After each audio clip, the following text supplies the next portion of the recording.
Hoje vamos começar um quadro novo aqui no 0 a 0. Vamos falar dos bandidinhos, dos encrenqueiros, dos briguentos, dos polêmicos, dos barraqueiros da bola. E nada melhor do que estrear com um dos personagens mais interessantes da história do futebol. E claro, um dos mais polêmicos, dentro e fora dos gramados. No menu dele tem muitos títulos, muita treta e claro, muita confusão. É soco em companheiro de time, língua afiada, voador em hooligan e muito mais. O francês Eric Cantona é o nosso personagem de estreia no Bad Boys da Bola. Então, bienvenue a 0 a 0.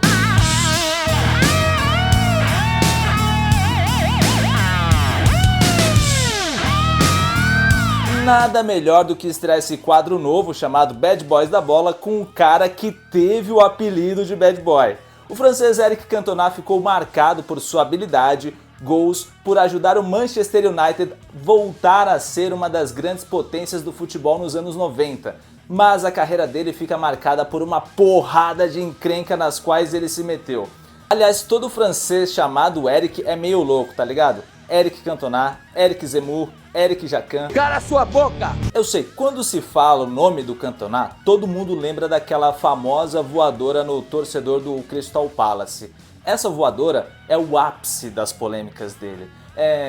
Vou até usar uma expressão francesa sobre esse momento. É o crème de la crème da carreira do Cantona. Na boa, o Cantona é um sommelier de treta. Então, voilà! A carreira do Cantona começa em 1983 no Auxerre da França. Ele foi emprestado ao Martigues e quando retorna ao Auxerre começam as polêmicas. O francês aqui tá afiado. Lá ele mil vezes. O debut de encrencas do Cantona acontece quando ele agride o goleiro Bruno Martini, que era companheiro de time.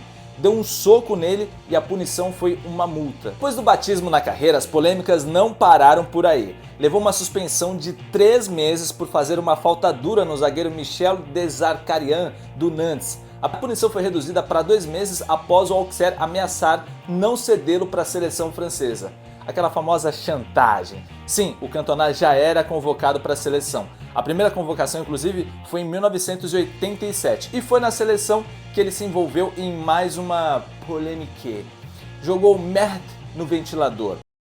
Em 1988, após não ser escalado para um amistoso da França contra a, na época, Tchecoslováquia, hoje República Tcheca ou Tchequia, ele ficou pistola e deu essa declaração sobre o técnico da seleção numa entrevista a uma emissora de rádio. Não jogarei mais pela seleção francesa enquanto Henri Michel estiver à frente.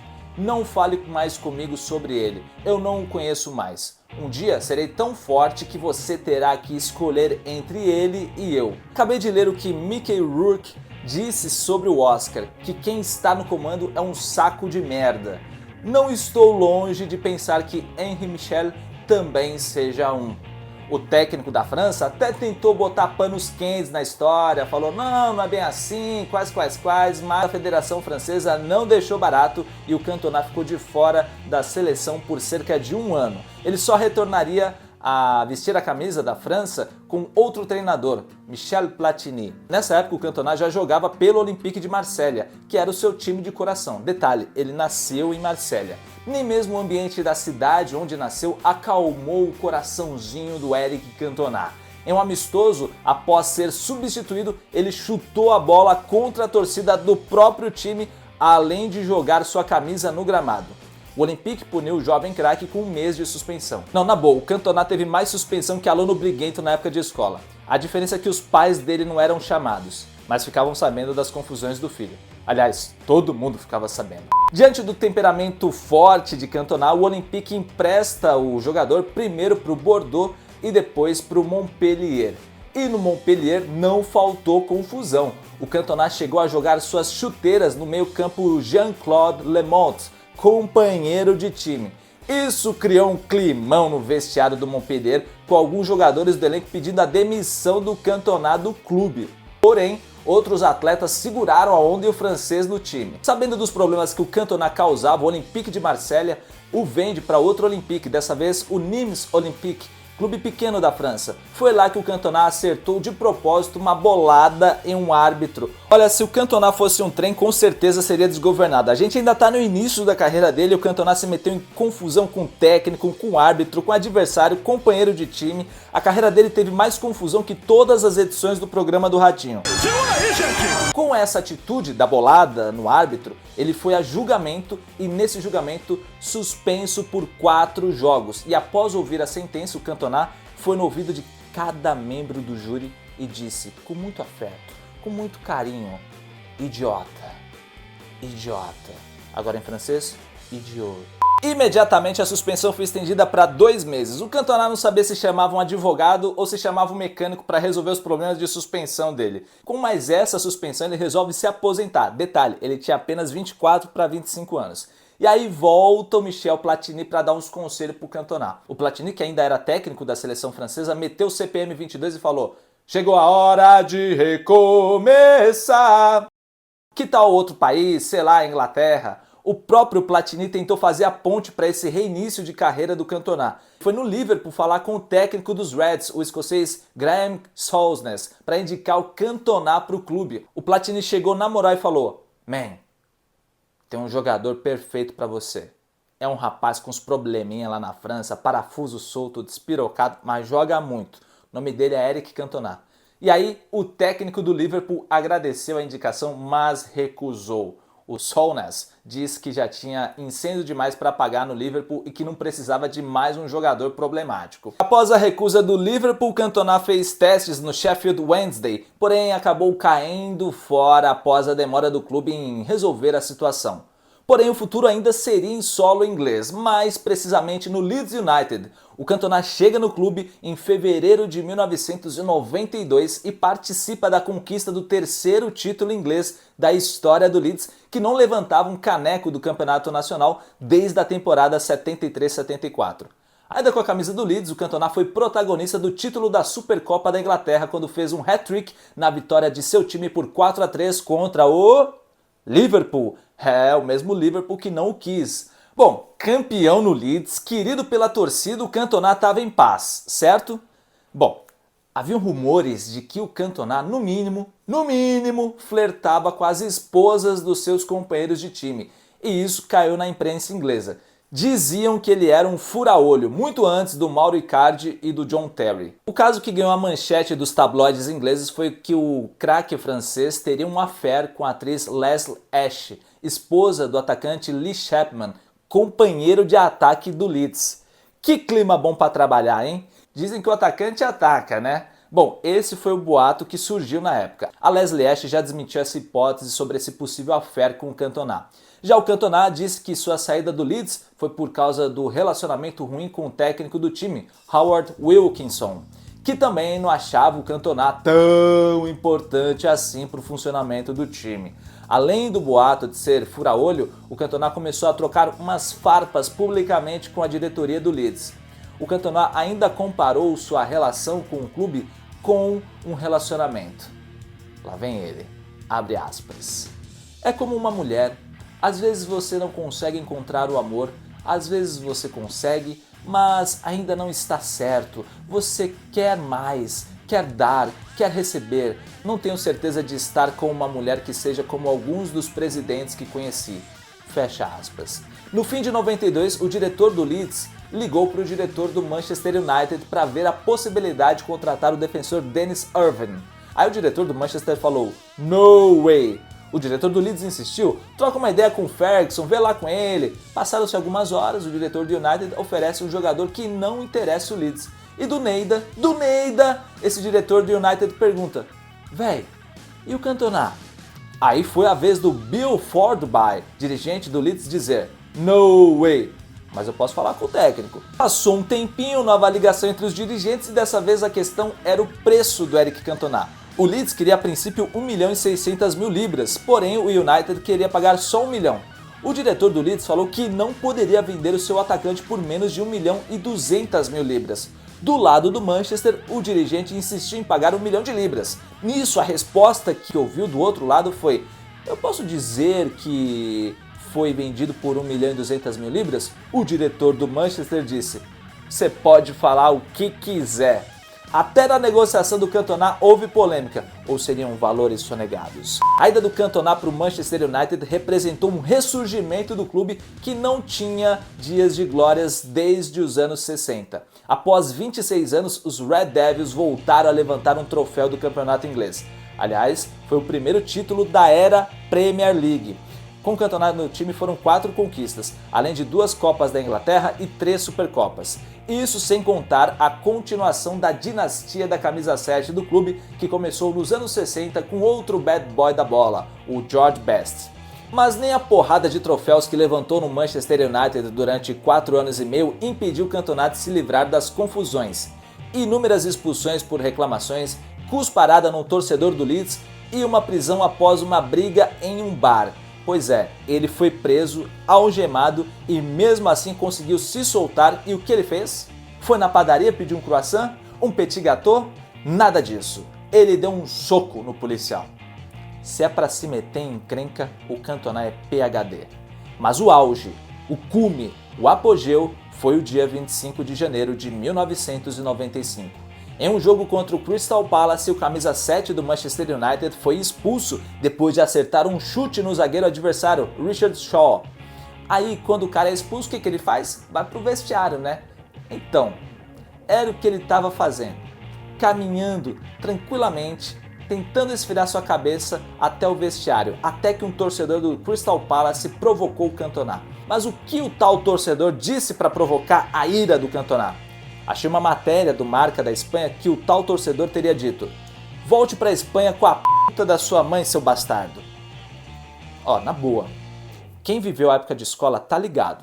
Mexeu com a mãe é treta, velho. Mãe é sagrado. Lembra quando alguém falava da mãe do outro e a galera já pilhava? Orra, falou da sua mãe, vai deixar? Pois é, o Cantona não deixou não. Não pensou 2 vezes, quer dizer, não pensou meia vez. O Cantona meteu uma voadora no cara. Chegou com o pé no peito, literalmente. Na boa, se tem francês que defende sua família em qualquer situação, só conheço 2. O Cantona e o Zidane. Aí eu fiquei pensando, será que foi o Cantona que inspirou a criação do filme Kung Fu Panda? A imagem correu o mundo, literalmente viralizou, e o craque francês levou a punição mais pesada de sua carreira. 8 meses de suspensão, 120 horas de trabalho comunitário e uma multa de 10 mil libras. Sobre o caso, na época, o Cantona filosofou dizendo: as gaivotas seguem o barco da pesca porque acham que vão ganhar umas sardinhas. O que essa frase significa? Nada. Ele apenas queria tirar o foco de tudo que estava rolando. Após a suspensão, ele retorna aos gramados para ajudar o Manchester United na conquista do título inglês nas temporadas 95-96 e 96-97 e a Copa da Inglaterra na final contra o Liverpool, 1-0 com o gol dele. Se no clube as coisas iam muito bem, na seleção não foi da mesma maneira. O Cantona foi o elo entre a geração do Platini, que tinha ganho a Euro de 84, e a geração do Zidane, que ganharia a Copa do Mundo de 98 e a Euro de 2000. Só que durante a época em que atuou na seleção, nessa entre-safra, a França ficou de fora dos mundiais de 90 e 94 e jogaria a Copa de 98 por ser a sede do torneio. E com aquela suspensão dele por causa da voadora no torcedor do Crystal Palace, isso o afastou da seleção que era treinada pelo Aimé Jacquet. Mas precisamos ser justos aqui, viu? Quando o Aimé Jacquet vira técnico da França, após a não classificação para a Copa de 94, ele começa a remontar o time, já planejando a Copa de 98, e até deu moral para o Cantona, dando a braçadeira de capitão ao craque. O Cantona seria a referência no ciclo até a Copa do Mundo de 98. Porém, tudo mudou com a famosa voadora. Com a suspensão do atacante, que foi uma suspensão internacional, era preciso repensar as ideias. E aí o Aimé Jacquet faz o time da França em torno do Zidane e de outros jogadores mais jovens. Além do Cantona, quem perdeu espaço na seleção francesa foram o Ginola e o Papin. Como a França foi bem na Euro de 96, chegando às semifinais do torneio, o Aimé Jacquet viu que daria para seguir a vida sem o Cantona e os outros veteranos. Além dessa situação que eu acabei de dizer, tem uma outra treta com outro jogador da seleção que durou até alguns anos. O envolvido é o Didier Deschamps, que na época jogava na Juventus e também na seleção francesa. O que teria rolado é que o Deschamps seria contra a convocação do Cantona para a Euro de 96, depois do episódio da voadora. Depois daquela Euro, o Cantona disse para quem quisesse ouvir que o Deschamps só servia para carregar as garrafas de água. Eita, climão! Ironicamente, o Deschamps foi o capitão da França nos títulos da Copa do Mundo de 98 e da Euro no ano 2000.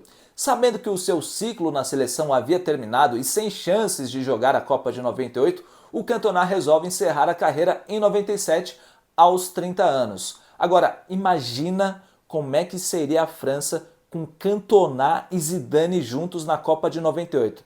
Será que os Leblés seriam campeões? Não sei, mas seria mais divertido. Teria até musiquinha. Se você quer sorrir, vem com Zidane. Se você quer tretar, vem com Cantona. Era de patati patatá. Não, na moral, não ia ser mais da hora a França com Zidane e Cantona? Não ia faltar talento, voadora, cabeçada. Seria muito melhor ver a França campeã do mundo com o Cantona no ataque do que com o Guivarc'h ou o Digarret. No Manchester United, o Cantona virou uma lenda. Foi chamado de Rei Eric. Os britânicos também adoram uma monarquia, viu? Foi eleito o melhor jogador do clube no século XX. Depois de encerrar sua carreira de jogador, ele continuou a atrair os holofotes, sendo ator de cinema, continuando sua carreira de garoto propaganda da Nike. Quem não se lembra de alguns dos comerciais mais icônicos da marca de material esportivo? Teams and only one rule. Se o Cantona não teve a chance de jogar uma Copa do Mundo de futebol, ele conseguiu jogar e ganhar o Mundial de Beach Soccer, o famoso futebol de areia. Isso aconteceu em 2005. Mas quem se importa, né?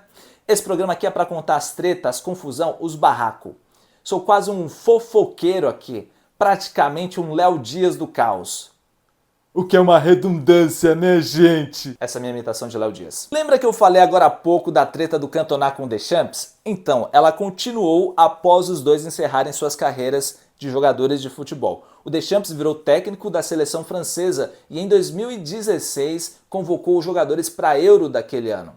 E o Cantona ficou pistola por causa da ausência de dois jogadores, Karim Benzema e o Ben Arfa.